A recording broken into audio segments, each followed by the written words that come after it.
کرنی ہے اور کتنی محبت کی تمہیں اجازت نہیں ہے. یہ اللہ نے بتا دیا ہے.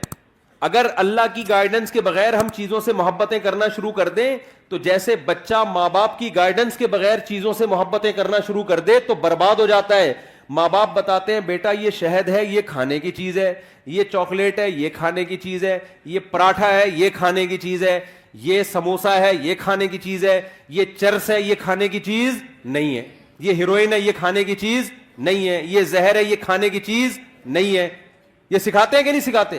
حالانکہ دل تو بچے کا کرتا ہے یار تھوڑا چرس بھی چکھ کے دیکھ لو, کرتا ہے کہ نہیں کرتا؟ پھر اگر چاکلیٹیں زیادہ کھانا شروع کر دے تو پھر ماں باپ بتاتے ہیں بیٹا ڈاکٹر صاحب نے کہا ہے تمہارے پیٹ میں جو اتنے کیڑے ہیں نا جو اصل میں تمہارے ابا کے تھے, تو تمہارے جو پیٹ میں اتنے کیڑے ہیں وہ چاکلیٹیں زیادہ کھانے کی وجہ سے ہیں. اب چاکلیٹ سے محبت نہیں کرو. وہ پھر بھی کہہ رہا نہیں میں کھاؤں گا, تو مر جائے گا نا ایک دن. تو جیسے ماں باپ گائیڈ کرتے ہیں کہ کس چیز سے تمہیں محبت کرنی ہے یا نہیں کرنی, اور کرنی ہے تو کتنی کرنی ہے, اس گائیڈنس کے بغیر بچے کو ایسے ہی چھوڑ دیا جائے تو اپنا بیڑا غرق کر لے گا. وہ چیزوں میں اٹریکشن کو دیکھ کر وہ دیکھے گا جو چمکتی بھی چیز ہے اس کی طرف جاؤ, وہ پیکنگ کو دیکھے گا.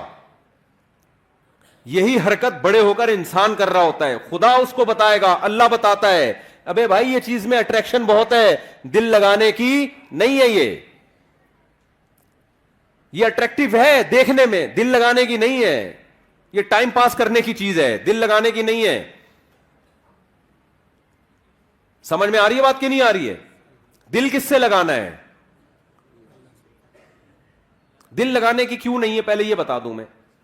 دل لگانے کی اس لیے نہیں ہے کہ اس پہ فنا کا لیبل لگا ہوا ہے, ختم ہونے والی اور بولو فنا ہونے والی. دوسری اس کے اندر خرابی ہے آپ کو آپ کے ہدف سے ہٹانے والی, آپ کو آپ کے ہدف سے ہٹانے والی.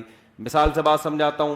آپ کو کمپنی نے کہیں بھیجا, کسی کوئی کمپنی کا کوئی پروجیکٹ ہے, کسی جنگل میں اس نے بڑا ہوٹل بنانا ہے, رہائشی ہوتے ہیں نا ہوٹل, بڑے بڑے مالدار لوگ آتے ہیں جی شیروں کے بیچ میں ہم ذرا دیکھنا چاہتے ہیں. مالداروں کے شوق بھی عجیب عجیب ہوتے ہیں کہ ہم شیروں کے بیچ میں ذرا ہوٹل ہو, بیگم کے ساتھ ہم یہاں لائف کو انجوائے کریں, چاروں طرف چیتے لومڑی شیر گھوم رہے ہو. ہوتا ہے ہیں بہت ساری دنیا میں, سمندر کے بیچ میں ہوتا ہے, سمندر کے کنارے پر ہوتے ہیں کہ نہیں ہوتے.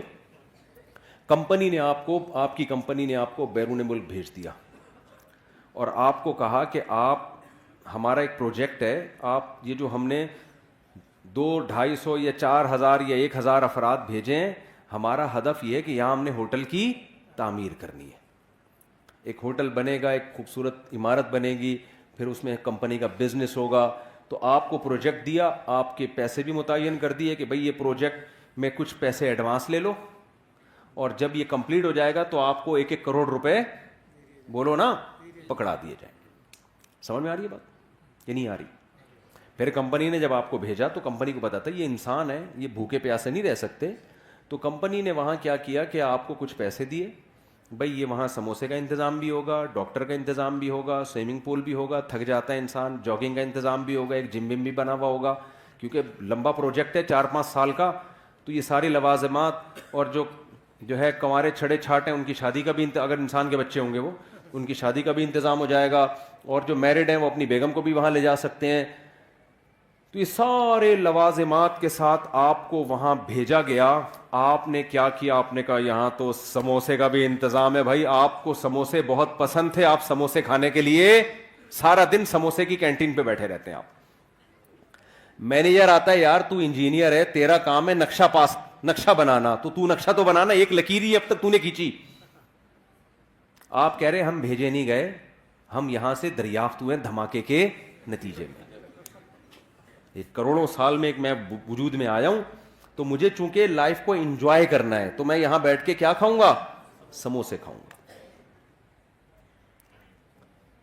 پھر جناب گول گپے والا گزرا, پھر گول گپے پہ دل آ گیا آپ کا. پھر آپ نے سوچا یار پراپرٹی خریدنی چاہیے, یہاں پہ بڑی اچھی جگہ ہے, یہاں ہوٹل بھی بن رہا ہے اڑوس پڑوس میں, تو پراپرٹی کے لیے پیسہ چاہیے. تو آپ نے کیا کیا, اس کنٹری میں ٹیکسی چلانا شروع کر دی پیسے کمانے کے لیے, تاکہ میں کیا خریدوں یہاں پہ, بولو نا, پراپرٹی خریدوں. یہ سارے کام آپ کر رہے ہو, آپ کی ایک دفعہ شکایت گئی, 2 دفعہ شکایت گئی, بھائی بندے کو جس کام کے لیے بھیجا تھا, ویزا لگوایا تھا, یہ کمپنی نے لگایا تھا, تمہیں اپنے ویزے پہ تھوڑی تم اس جگہ آ سکتے تھے. کمپنی کی طرف سے 1 لیٹر آیا, 2 لیٹر آیا, 3 لیٹر آیا, کمپنی نے کہا بندہ یار بڑا قابل ہے, ہمیں یہ بندے کی ضرورت ہے, اس لیے کمپنی نے پھر بندے بھیجنا شروع کر دیے. وسیم بھائی کو بھیجا, جا کے اس کمبخت کو سمجھاؤ, سموسے تو کھا, تیرے کو ہم منع نہیں کر رہے, تو جس کام کے لیے آیا اصل فوکس اس کو کر, بعد میں اتنا پیسہ ملے گا اپنی سموسے کی دکان کھول لینا تو بیٹھ کے. اور پراپرٹی کیا, تو ایک ابھی ٹیکسی چلا کے ایک پراپرٹی, اتنا پیسہ ہم تجھے دیں گے, بحریہ ٹاؤن آدھا تیرے نام کر دیں گے ہم, تو کام کو تو فوکس کرنا. کمپنی نے ایک بندہ بھیجا, دوسرا بندہ بھیجا, اب بندے آ کے اس کو سمجھا رہے ہیں, ان بندوں کا کوئی مفاد بھی نہیں ہے, کمپنی اپنا خرچہ کر کے بھیج رہی ہے, جہاز کا ٹکٹ, ریٹرن ٹکٹ دے کے, کہ یار اس بندے کو جا کے سمجھاؤ, اس کا بیڑا غرق ہو جائے گا, ہمارا پیسہ اس پہ لگا اتنا, یہ اپنا کام کر کے نہیں آئے نا, اس کو جیل میں ڈالیں گے ہم, اس سے ایگریمنٹ ہوا ہے ہمارا, معاہدہ ہوا ہے اس سے ہمارا, اور ہم نے اس معاہدے کی بیس پہ اس پہ انویسٹمنٹ کی ہے, اس کو ہائر کیا ہم نے. اب ایک بندہ آیا سمجھانے کے لیے, آپ کہہ رہے تیرے پاس کیا دلیل ہے کہ تجھے کمپنی نے بھیجا ہے, وہ کہے کہ تو اس کو چھوڑ, میں بات صحیح کر رہا ہوں غلط کر رہا ہوں, اپنے بات کو چھوڑ, تیرے پاس کیا دلیل ہے, وہ کارڈ دکھا رہا ہے, وہ جہاز کا ٹکٹ دکھا رہا ہے, آپ کہہ رہے میں تجھے مانتا ہی نہیں, جا میں مانتا ہی. یہ مولویوں کی باتیں ہیں, یہ کس کی باتیں ہیں, یہ اصل میں دنیا کے مزے, یہ ہمیں سموسے نہیں کھانے دے رہے, اصل مسئلہ یہ ہے, یہ ہمیں پکوڑے نہیں کھانے دے رہے, یہ اصل میں لائف کو انجوائے نہیں کرنے دے رہے. پھر دوسرا کمپنی نے بندہ ہائر کیا, اس کو بھیجا, یار جا کے اچھا بھلا آدمی ہے, سمجھا یار, پتہ نہیں اس کا دماغ کھسک گیا ہے, کیا ہو گیا اس کو. اب جو اس کو سمجھانے کے لیے آ رہا ہے, بجائے اس کے کہ یہ مانے, یہ الٹا اس کو کہہ رہا ہے تیرا دماغ کھسک گیا ہے, تو پاگل ہو گیا, مجھے سموسے نہیں کھانے دے رہا, تو مجھے پلاٹ نہیں خریدنے دے رہا, تو مجھے پیسے نہیں کمانے دے رہا. تو لوگ کیا کہیں گے, بھائی ہمارا کام تھا بتانا. اصل میں تو چونکہ بھیجا گیا ہے, اور یہ ویزے جو ملا ہے نا, یہ کمپنی جب تیری کمپلین ایمبیسی میں کرے گی, تیرا ویزا ختم, اور اسی وقت تجھے ڈیپورٹ کر دیا جائے گا, تیری ساری پراپرٹی, تیرے سارے پلاٹ, تیرے سارے پکوڑے اور تیرے سارے گول گپے اور سموسے دھرے کے درے رہ جائیں گے. اور کمپنی نے لاسٹ وارننگ دی ہے, اس کے بعد بھی اگر تو انسان کا بچہ نہیں بنا, تو نے اپنے کام کو فوکس نہیں کیا, تو تجھے واپس بلا کے جیل میں ڈال دیں گے ہم, کیونکہ تو آیا نہیں ہے, تجھے بھیجا گیا ہے, تیرے اوپر تیرا کنٹرول نہیں ہے. پھر بندہ آیا اگلا, اس نے آخری وارننگ کمپنی نے دی, تو بندہ آخر میں آ کے کہتا ہے, اس کو اب سمجھا رہا ہے, دیکھ بھائی تو انسان کا بچہ بن جا, تو چھوڑ دے یہ سموسے کھا, ہم تجھے منع نہیں کر رہے, لیکن فوکس کس کو کر, تو اس پروجیکٹ کو فوکس کر, اس پہ تجھے بہت پیسہ ملے گا, عزت بھی ملے گی. تو پھر جواب میں کہتے ہیں, ابے بھائی ایسے بھی میں ٹیکسی چلا رہا ہوں, اتنا پیسہ, اتنے سموسے, میں ابھی پلاٹ خریدوں گا. تو کیا کہے گا, ابے بھائی میری نظر میں اس پلاٹ اور اس پروجیکٹ جو تو کام کر رہا ہے نا, اس کی ویلیو 2 ٹکے کی, بولو, نہیں ہے. اب جیسے ہی 2 ٹکے کا لفظ بولا, فوراً کمنٹس آنا شروع, ابے کیوں 2 ٹکے کی نہیں ہے یار, میں پراپرٹی خرید رہا ہوں, کروڑوں روپے کی پراپرٹی ہے, سموسا کھا کے دیکھ, مزہ نہ آئے, پیسے واپس. 2 ٹکے کی, ایک سموسا 4 ٹکے کا ہے, تو کہہ رہا 2 ٹکے کا نہیں ہے. تو جواب میں کیا کہے گا, بیٹا جب کمپنی کا آرڈر آئے گا نا کہ چل بے واپس آ جا, تو تجھے پتا چلے گا کہ جہاں تو نے انویسٹمنٹ کی ہے نا, وہ جگہ تیری, بولو نا, ہے نہیں. تیری جگہ وہ ہے جہاں سے کمپنی نے تجھے بھیجا ہے, اس ملک کا باشندہ, اور وہاں تیرا ٹھکانا, پولیس والے تجھے ایئرپورٹ پہ اریسٹ کرنے کے لیے کھڑے ہوئے ہیں. یہاں تو بنا لے بحریہ ٹاؤن, یا تو اپنی مرضی سے آیا ہوتا نا, اپنے ویزے پہ آیا ہوتا, پھر بناتا یار پراپرٹی, بناتا, سلپ ہو جاتا, بھاگ جاتا, جو مرضی کرتا, آخرت میں دیکھا جاتا, یا کوئی پکڑائی میں آ جاتا تو آ جاتا, نہیں آتا تو عیاشی کر لیتا. تو کمبخت, تو کس خوش فہمی میں ہے, تیری حیثیت 2 ٹکے کی نہیں ہے, تو پانی سے قطرے سے پیدا ہوا ہے, تجھے بھیجا گیا, پیدا کیا گیا, تیری ماں کی چھاتیوں میں دودھ پیدا کیا گیا, آسمان سے بارشیں برسائی گئیں, زمین سے نباتات اگائے گئے, پھر سوکھا چارہ جانوروں کو کھلایا گیا, ان سے چکنا گاڑا دودھ تیرے لیے نکالا گیا. سوکھے چارے کو رگڑ کے دیکھو, ایک تیل کا قطرہ نہیں ہے. وہ جب گائے کھاتی ہے, کیسا چکنا گاڑا دودھ اس میں سے پیدا ہوتا ہے. ان لکم فی الانعام لعبرہ نسقیکم مما فی بطونہ من بین فرث ودم لبنا خالصا سائغا للشاربین. قرآن کہتا ہے ہم سوکھا چارہ انسان کے لیے, جانوروں کو کھلاتے ہیں, اس چارے کو جاپان کے سائنسدانوں کے پاس لے جاؤ کہ اس میں تیل کا ایک قطرہ نکال کے دکھاؤ, سائنسدان کہے گا سوکھی گھاس میں سے چکنائی نہیں نکلتی, تبھی کولیسٹرول کے مریضوں کو سبزیاں کھلائی جاتی ہیں, اس میں چکنائی نہیں ہوتی. اللہ کہتے ہیں انسان تجھے میں نے دنیا میں بھیجا, تو دھماکے کے نتیجے میں وجود میں نہیں آیا, منی کا قطرہ غلیظ قطرہ تھا, تجھے میں نے عزت دی. فجعلہ نسبا وصہرا, جب پیدا ہوا ددیال نے بھی خوشی منائی, ننیال نے بھی خوشی منائی, پھر جب بالغ ہوا ایک اور خاندان لگا دیا جس کو سسرال کہا جاتا ہے. ان 3 خاندانوں میں تیری عزت دی, اتنا پروٹوکول میں نے تجھے دیا. جیسے ایئرپورٹ پہ گئے ہو نا, لوگ ریسیو کرنے کے لیے آئے ہوئے ہوں, آپ کو کمپنی نے بھیجا, وہاں عزت ہو رہی ہے, اور آپ وہاں جا کے کس میں لگ گئے, گولے گنڈے کھانے میں لگ گئے آپ. ایسا پروٹوکول اللہ نے انسان کو دیا. پیدا ہوا, آسمان سے بارشیں, الم نجعل لہ عینین, دیکھنے کے لیے 2 آنکھیں دی اللہ نے, ولسانا وشفتین, زبان دی, ہونٹ دیے. کیسی خوبصورت باڈی انسان کی بنائی گئی. لقد خلقنا الانسان فی احسن تقویم, بہترین خوبصورت انداز سے پیدا کیا. وَسَخَّرَ لَكُم مَّا فِي السَّمَاوَاتِ وَمَا فِي الْأَرْضِ, کمپنی نے تو آپ کو صرف سموسوں کی دکان کھول کے دے دی تھی, 2-4 ڈاکٹر بٹھا دیے. اللہ کہتے ہیں جب میں نے انسان کو دنیا میں بھیجا, جو کچھ آسمانوں میں, جو کچھ زمین میں, سب کا سب تیری خدمت میں لگا دیا میں نے. ساری کائنات تیری خدمت کرے گی. سورج تیری خدمت کرے گا, مشرق سے نکلے گا مغرب میں غروب ہوگا. چاند تیری خدمت کرے گا, ستارے تیری خدمت کریں گے, جنگل کے جانور تیری خدمت کریں گے. تو جب گوشت کھانا چاہے گا لاکھوں کروڑوں بکروں کو ذبح کر دے گا, ان سے زندگی کا حق چھینے گا. تو جب چاہے گا سمندر سے لاکھوں ٹن کروڑوں ٹن مچھلیاں سے زندگی کا حق چھینے گا. آپ فشری میں جا کے دیکھو, کراچی کے ساحل پر روزانہ سمندر انسان کو ایسے روز نکال کے پھینک رہا ہے, لے جا بھائی لے جا بھائی, مچھلیاں نکل رہی ہیں, انسان دبا کے لانچوں سے مچھلیاں نکال رہا ہے. مچھلی زندہ چیز ہے, اس سے زندگی کا حق انسان چھینتا ہے اپنے زبان کے چٹخاروں کے لیے. خدا نے کہا چھین لو اس سے حق. کیوں؟ میں نے کس کے لیے پیدا کیا؟ تمہارے لیے پیدا کیا. آپ اس سے نکالتے ہو, تجارت بھی کرتے ہو, بزنس بھی کرتے ہو, ساری فیسلٹیز حاصل کرتے ہو. اربوں کھربوں مرغیاں روزانہ ان کی گردنیں کٹتی ہیں, ان سے زندگی کا حق چھینا جاتا ہے تاکہ ان کا گوشت انسان کی خوراک کا حصہ بنے. لاکھوں کروڑوں بچڑے ذبح ہوتے ہیں ڈیلی بیسس پر, جس کا گوشت انسان کی خوراک کا حصہ بنتا ہے. پوری کائنات انسان کی خدمت میں لگا دی اللہ نے. پھر اللہ کہتے ہیں میں نے تیرے لیے ایک اور کام کیا, تجھے یا تو مرد بنایا یا عورت بنایا, تاکہ مرد ہو تو عورت کی طرف رغبت, عورت ہو تو مرد کی طرف رغبت, تاکہ دونوں کا ملاپ سے دونوں کو ذہنی سکون ملے اور پھر تجھے اولاد ملے, تیرا خاندان آباد ہو. یہ نعمت بھی میں نے تیرے اوپر کی.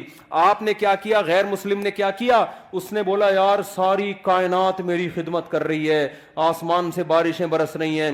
پھر فالق الحب والنوا, اللہ کہتے ہیں یہ زمین تجھے ایسے روزی دے گی, تو ایک آم کی گھٹلی زمین میں ڈالے گا نا, میں نے تیری خدمت کے لیے ایسے سافٹ ویئر اس میں انسٹال کر دیے, اس گھٹلی سے ایک پودا نکلے گا, پھر وہ پودا بڑا ہوگا, پھر تناور درخت بنے گا, پھر اس درخت کے پھول آئیں گے, ان پھولوں پہ سینکڑوں اسی طرح کے آم پیدا ہو جائیں گے, اور ہر آم کے اندر ایسی گھٹلی ہوگی. ایک گھٹلی دے کے تجھے زمین پہ بھیج رہا ہوں, یہ اگاتا جا اور کھاتا جا. لیکن کرنا کس چیز کو؟ یہ ساری نعمتیں تیرے لیے مسخر ہیں, تو کسی اور کام کے لیے بنا ہے. انہی میں پڑھ کے خدا کو بھول مت جانا, تو کسی اور کام کے لیے بنا ہے. وہ کام کیا ہے؟ وما خلقت الجن والانس الا لیعبدون, تو نے مجھے راضی کر کے آنا ہے, یہ پروجیکٹ میں نے تجھے دیا ہے, میری عبادت کرنی ہے, مجھے خوش کرنا ہے. تیرا اصل کام یہ اس دنیا سے تو نے دل نہیں لگانا, انہی عام اور انہی سموسوں پکوڑوں میں الجھنا نہیں ہے تو نے, کہ بحریہ ٹاؤن میں میرا پلاٹ اور احسن آباد میں میرا پلاٹ اور فلانے جگہ میرا پلاٹ اور میری گاڑی ہے. تو بے وقوف اور پرلے درجے کے احمق لوگوں کا کام ہے کہ جو چیز آپ کے لیے مسخر کی گئی تھی, جو لونڈی تھی آپ کی, جو غلام تھی, آپ اسی کو دل بیٹھے, وہ تو آپ کی خدمت کے لیے, اس کو غلام بنا کے رکھو, اس کو اپنا باپ بنانے کی کوشش مت کرو. نہیں آ رہی میرا خیال ہے بات سمجھ میں؟ تو بتاؤ, کمپنی نے جب بھیجا تو اس نے کہا بھائی تجھے ہم نے بھیجا ہے, تو خود تھوڑی آیا ہے. اب کوئی عقل مند جا کے اس کو سمجھا رہا ہے ابے اس پلاٹ کی 2 ٹکے کی ویلیو نہیں ہے, کام کو فوکس کر. وہ کہہ رہے دیکھو کروڑوں روپے کے پلاٹ کو کیا کہہ رہا ہے, 2 ٹکے کا نہیں, اور جواب میں کہہ رہا تو نکالنا 2 ٹکے ملتا ہے دیکھتا ہوں. تو عقل مند کیا کہے گا؟ بیٹا جب تجھے واپس بلائیں گے نا, اور جب یہ چیزیں تجھ سے چھینی جائیں گی, پھر تجھے پتا چلے گا کہ یہ واقعی 2 ٹکے کی بولو نہیں ہے. بلکہ ٹکا 2 ٹکے کا نہیں ہے. تجھے یہ بھی انداز ہو, ٹکے لے کر آیا تھا, وہ 2 ٹکے کے نہیں ہیں. کیا کریں یار, پولیس بلواؤ بھائی.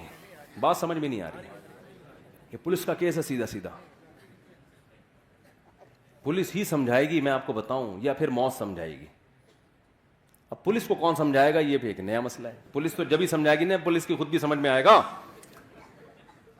تو خدا کی قسم, لا الہ الا اللہ, دنیا میں اس سے بڑا احمق, اس سے بڑا بے وقوف, اس سے بڑا پرلے درجے کا گدھا کوئی نہیں ہے جو یہ کہتا ہے کہ اس دنیا کی ویلیو میری نظر میں 2 ٹکے سے زیادہ ہے. جو چیز چھننے والی ہے, جو تم سے لے لی جائے گی اور کفن پہنا کے بغیر جیب کے تمہیں قبر کے گڑھے میں ڈال دیا جائے گا, ابے چھننے والی چیزوں کو کون دل دیتا ہے میرے بھائی. ٹائم پاس کرو, سمجھ رہے ہو, ٹائم پاس کرنے کے لیے. ٹھیک ہے, بحریہ ٹاؤن میں 8-10 پلاٹ ہو گئے, پیسہ ہے, ٹھیک ہے, ٹائم اچھا پاس ہو جائے گا. W11 میں سفر ہوتا ہے, پیسہ ہے تو لینڈ کروزر میں چلے جاؤ, ٹائم کیسا ہو جائے گا. دل ول تھوڑی دینا ہے. کیا کریں یار, دل تھوڑی دینا ہے فضول قسم کی چیزوں کا یار. جنازے نہیں اٹھتے ہوئے دیکھے, 35 سال کا آدمی مر رہا ہے, 40 سال کا بندہ مر رہا ہے, 45 سال کا مر رہا ہے, 50 سال کا مر رہا ہے, 55 سال کا مر رہا ہے, 60 سال کا, بہت بچ جائے گا, 80 سال میں مر جائے گا. کتنے دن رہ گئے 80 سال میں. آپ کہو گے بھی تو 40-50 سال ہے. میں بھائی ایسے ٹھک ٹھک ٹھک کر کے ٹائم گزرتا ہے ایسے. کچھ دنوں بعد بولے گے یار پتہ نہیں یہ ہوا کیا, ہم 80 کے کب ہوئے یار, 80 کے کب ہوئے. اور یہ بھی خوش قسمت ہیں جو ہوں گے 80 کے, ورنہ میرے بھائی 30 سال 35 سال. ابھی یہ کینسر کی اسپیشلسٹ 35 سال کی, خود کینسر کی اسپیشلسٹ, پتا چلا کہ جی خود کو کینسر ہو گیا اور آخری اسٹیج پہ. تو یہ گوروں کے ساتھ بھی ہو رہا ہے, ہمارے ساتھ بھی ہو رہا ہے, سب کے ساتھ ہو رہا ہے. تو یہ میرے بھائی واقعی 2 ٹکے کی بولو. غیر مسلم کو مت فالو کرو. وہ دنیا سے محبت کرتا ہے, وہ سمجھتا ہے دنیا ہی سب کچھ ہے. میں جب دیکھو, ہمیں اللہ نے پیدا کیا اپنی عبادت کے لیے, اپنی غلامی کے لیے. مجھے راضی کرنا ہے تو اللہ کو راضی کرنے کے جتنے کام ہیں نا سارے کرنے پڑیں گے. ان کاموں میں دنیا کمانا بھی ہے. دل لگانے پر پابندی ہے, کمانے پر پابندی نہیں ہے. نہیں آئی بات سمجھ میں؟ دل لگانے میں اور کام کرنے میں فرق کیا ہے؟ اب سوال پیدا ہوتا ہے جب دل ہی لگے گا تو کمائیں گے کیسے؟ ابے اللہ کے لیے کمائیں گے نا. اور جب اللہ کے لیے کمائیں گے تو کچھ لذتیں بھی حاصل ہوں گی دنیا کی, پھر ان لذتوں میں مزہ بھی آئے گا. دیکھو, جب آپ افطاری کے وقت رمضان میں صبح روزہ رکھتے ہو, سحری کے وقت, ٹھیک ہے نا, شدید گرمی کا روزہ ہے, بڑا لمبا روزہ ہے, سارا دن بھوکے پیاسے. کیوں؟ اللہ نے پابندی لگائی ہے, نہ پانی پینا ہے نہ کھانا کھانا ہے, برداشت کیا اللہ کے لیے. پھر جب سورج غروب ہونے کا وقت آتا ہے, اب اللہ کہہ رہے میری عبادت اگر کرتے ہو تو کیا کرو؟ اب نہیں کھاؤ کیا؟ اپنی خواہشات قربان کرو, یہ بولتا ہے اللہ. اب اللہ کہتا ہے اب جو دیر کرے گا وہ گناہگار ہوگا, اب کھاؤ. کیا کرو؟ کھاؤ. اب ہم کس کو خوش کرنے کے لیے کھاتے ہیں؟ ڈبل مزہ آتا ہے کہ نہیں آتا؟ ایک مزہ یہ آتا ہے کہ پکوڑوں کا مزہ آ رہا ہے, سموسوں کا مزہ آ رہا ہے. دوسرا, اس سے اللہ خوش بھی ہو رہا ہے. اس سے اللہ کیا ہو رہا ہے؟ تو دنیا کا مزے کا مزہ اور اللہ کی عبادت کی عبادت. کیسی پیاری دعا ہے جو نبی پڑھا کرتے تھے روزہ افطار کرنے کے بعد, ذهب الظما وابتلت العروق وثبت الاجر انشاءاللہ. پیاس بھی چلی گئی اور رگیں تر ہو گئی. یہ تو دنیا کا مزہ, اور آخرت کا مزہ کیا. اس روزے کا اجر ہمارے اعمال میں اللہ نے لکھ لیا, یہ آخرت میں ملے گا ہمیں. اس کی ایک الگ خوشی ہوتی ہے. تو میرے بھائی, آپ کو اسلام ترقی سے منع نہیں کرتا, دنیا سے دل لگانے سے منع کرتا ہے. دل کس سے لگاؤ؟ اللہ سے. لہذا اللہ کے لیے کسی سے لگانا پڑے تو لگاؤ. اللہ اگر منع کر رہا ہے لگانے سے تو یعنی دل تو دنیا سے بھی لگے گا, مگر اتنا لگے گا جتنی اللہ اجازت دے رہے اور جس سے اجازت دے رہا ہے. سمجھ میں نہیں آ رہی بات؟ اللہ کہہ رہا ہے بیگم سے بھی محبت کرو, اولاد سے بھی اور ماں باپ سے بھی. زیادہ کس سے کرو؟ ان تینوں میں زیادہ کس سے کرو بھائی؟ ماں باپ سے بھی, بیگم سے بھی اور اولاد سے بھی. تینوں میں زیادہ کس سے کرنی ہے؟ پہلی بات تو اللہ سے ہم پرمیشن لیتے ہیں ان سے محبت کرنی ہے نہیں کرنی, اللہ نے کہا کرنی ہے, میری طرف سے کیا ہے, تو ہم چونکہ اللہ کے غلام ہیں تو اللہ آرڈر دے رہا ہے, تو اللہ تو نے آرڈر دیا تو ہم کریں گے, ٹھیک ہے نا. یہ ہماری محبت کس کے لیے ہو رہی ہے, اللہ کے لیے ہو رہی ہے, تو یہ اللہ سے محبت کا حصہ ہے یہ. پھر اللہ کتنی کرنی ہے, ان تینوں میں بچوں سے زیادہ کریں, بیگم سے کریں یا ماں باپ سے؟ اللہ کہہ رہے ہیں سب سے اوپر گراف کس کا رہنا چاہیے, والدین کا. نہیں آ رہی بات, سب سے پہلے کس سے کرنی ہے, ابا اماں. نہیں آ رہی بات, اے اللہ کتنی کرنی ہے ان سے, حالانکہ اس میں دنیاوی مفاد نہیں ہے, کیونکہ ابا بڑھاپے میں بہت بوجھ لگتے ہیں, جوانی میں تو نچوڑ لیا ان کو, اب ریٹائر ہو گئے, اب کھانسنے کے لیے رہ گئے وہ گھر میں, ان کی دوائیاں ہیں, ان کے مسائل ہیں, پھر وہ بڑھاپے میں دماغ چڑچڑا ہوتا ہے, پوچھ رہے ہیں کہاں جا رہا ہے, کہاں سے آ رہا ہے, تو اچھا ہی نہیں لگ رہا یار, یہ کیا ہے یار, میں اپنی لائف کو انجوائے کرنے دو ابا. تو ابا پھر اپنے ابا کے واقعات سنا رہے ہوتے ہیں, بیٹا ہم تو اپنے ابا کے پاؤں بھی دباتے تھے. ابا وہ پرانا زمانہ تھا, ونس اپون اے ٹائم, ابا کو سمجھا رہے ہوتے ہیں. تو اللہ میاں نے کہا کہ جیسے افطاری میں تمہیں سموسے سے دل بہلانے کی اجازت ہے, سموسا اچھا لگ رہا ہے, میری طرف سے کوئی پابندی نہیں ہے, لگے کھاؤ بھی. تو اللہ میاں نے کہا کہ کچھ چیزیں ایسی ہیں جو تمہیں اچھی لگیں, تو میں نے کوئی پابندی نہیں لگائی, جتنی لگ رہی ہیں اور زیادہ اچھی لگنا شروع ہو جائیں, بشرطے کہ اللہ سے آگے نہ نکالو ان کو. لیکن جب ان کا آپس میں کمپیئر ہوگا, تقابل ہوگا, تو سب سے زیادہ محبت ابا اور اماں, ان کی ناراض نہیں کرنا, ان کو ان کے پاؤں میں جنت تلاش کرنی ہے. ایک موٹیویشنل اسپیکرز ہیں, وہ بیان میں شارٹ کلپ میں کہہ رہے تھے کہ جو ماں کے قدموں تلے جنت ہے, تو یہ ہر ماں کے قدموں میں نہیں ہے. بعض لوگ بات ایسے کرتے ہیں کہ وہ علم صحیح نہیں ہوتا, جس کی وجہ سے معاشرہ غلط سمت میں جانا شروع کر دیتا ہے. میرا مقصد ان کا مذاق اڑانا نہیں ہے, لیکن یہ بات چونکہ اس سے نوجوان غلط گائیڈ ہو رہے ہیں, اس لیے میں نے کہا اس کی وضاحت کروں گا, موقع آ گیا تو وضاحت کرنے کا موقع مل رہا ہے. پھر انہوں نے محترم نے مثال دی کہ جو ابو لہب کی بیوی تھی, جس کے بارے میں قرآن میں آتا ہے اس کے گلے میں رسی تھی اور پھندا لگا اور مر گئی, بڑی کافر عورت تھی نا, تو وہ کافر عورت تھی تو وہ بھی تو کسی بچے کی ماں ہوگی, تو کیا اس کے بھی قدموں میں جنت ہے؟ تو یعنی وہ بتا رہے تھے کہ ہر ماں کے قدموں میں جنت نہیں ہوتی بھائی, ماؤں کی بھی دو قسمیں ہوتی ہیں, کچھ اچھی ہوتی ہیں کچھ بری ہوتی ہیں. یہ غلط گائیڈنس ہو رہی ہے. ہر ماں کے قدموں تلے جنت ہے, چاہے وہ کافر بھی ہو. بات یہ کہ وہ ماں کے قدموں میں ماں کے لیے جنت نہیں ہے, کس کے لیے جنت ہے؟ اولاد کے لیے جنت ہے.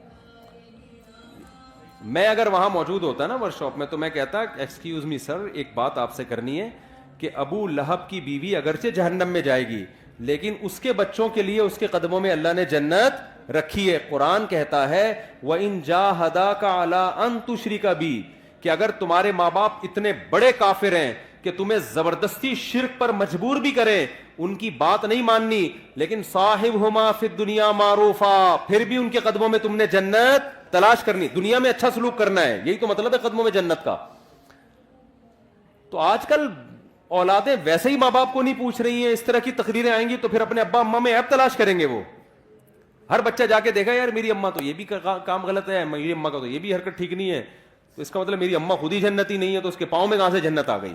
اور بھائی آپ کو ابا اماں کے فالٹ نکالنے کی اجازت نہیں ہے. اللہ نے ابو لہب کی بیوی کو برا کہا, اللہ ہے, اللہ کو حق ہے کہ کسی کو برا کہے, کسی کو جہنم میں بھیجے.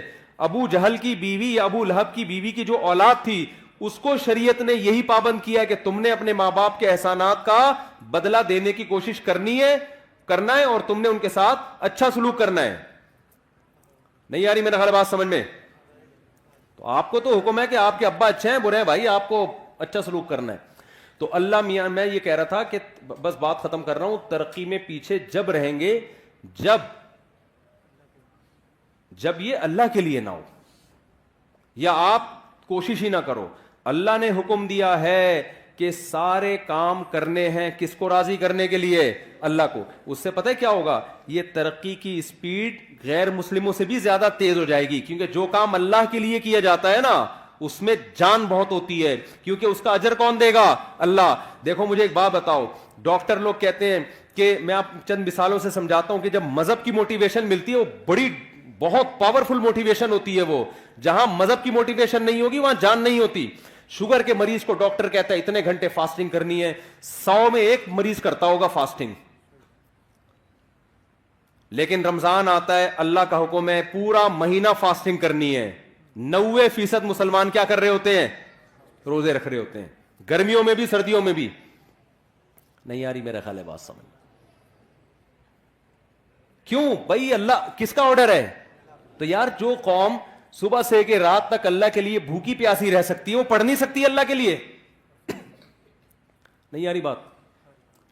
وہ پڑھے گی کیوں نہیں پڑھے گی؟ اس کو بتانے والے لوگ شارٹ ہیں مارکیٹ میں. وہ مذہب کا صرف ایک پہلو سامنے رکھا ہوا ہے اس نے. اور سب سے بڑی بات یہ کہ یہ کام تھا ہماری حکومتوں کا. حکومتیں ذمہ داری پوری نہیں کر رہی ہیں. پڑھائی کا نظام تو دیکھو نا. کوئی بھی مجھے آ کے کہتا ہے نا اسکول میں پڑھتا ہوں, میں کہتا ہوں پڑھتا نہیں ہے, یہ بولو کہ میں اسکول میں نہیں پڑھتا ہوں. جھوٹ نہیں بولا کرو. تو یہ تو سسٹم مذہب کا نہیں ہے. یہ خرابی جو ہم ترقی میں پیچھے ہمارے حکمرانوں کی پالیسیاں ہیں. ورنہ میں KP کے گیا ہوں نا, وہاں دین اور مذہب زیادہ ہے. وہاں ایجوکیشن کے ریشو پورے پاکستان میں سب سے زیادہ ہے.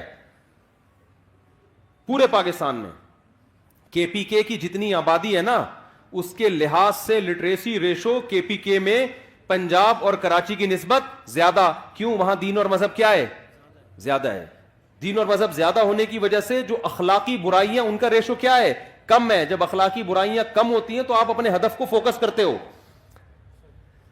تو اس لیے اللہ آپ کو ترقی سے منع نہیں کر رہا. المومن القوی خیر من المؤمن الضعیف. حدیث میں آتا ہے طاقتور مومن اللہ کو کمزور مومن سے زیادہ محبوب ہے. تو طاقت میں جسمانی طاقت بھی ہے, طاقت میں ایجوکیشن کی طاقت بھی ہے, طاقت میں دولت کی طاقت بھی ہے, طاقت میں ٹیکنالوجی کی طاقت بھی ہے. لیکن یہ تمام طاقتیں کس کے لیے ہوں گی؟ اللہ کے لیے ہوں گی. جب اللہ کے لیے ہوں گی تو دل اللہ سے لگے گا, ان طاقتوں سے نہیں لگے گا. لہذا کسی کو یہ طاقت مل گئی ٹھیک ہے, نہیں ملی تو کیا سوچے گا؟ بھائی میرا مقصد تھا اللہ کو راضی کرنا, وہ کیا ہو گیا ہے؟ پورا ہو گیا ہے.